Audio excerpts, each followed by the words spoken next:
Hüseyin Babapur.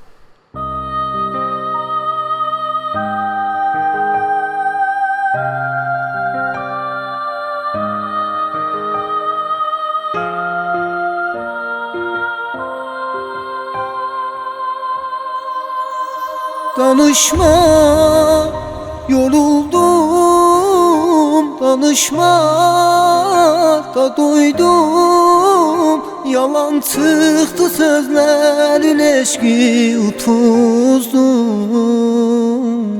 Gururum ne oldu, ahi düşmenim güldü, ben hey sıkıldım, darıktım da doydum.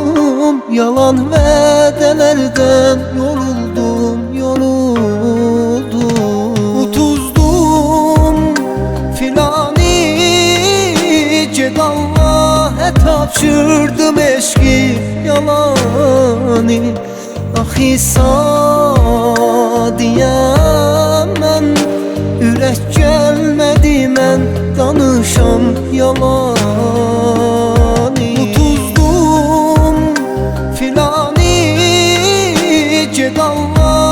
Tapşırdım eşki yalanı. Ahi sadiyem ben, ürək gelmedi mən danışam yalanı.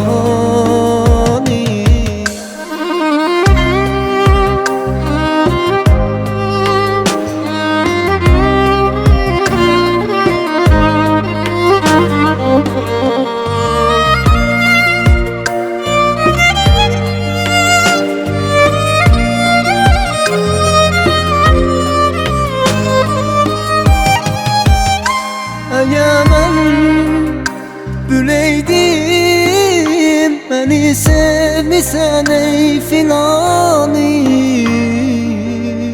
diyerdim büyünce etmağın çok zelahdi. Utuzdum filani, ced Allah'a tapşırdım eşki yalanı. Ahi sadiyem ben, ürək gelmedi mən danışam yalanı. Utuzdum filani, ced Allah'a tapşırdım eşki yalanı. Ahi sadiyem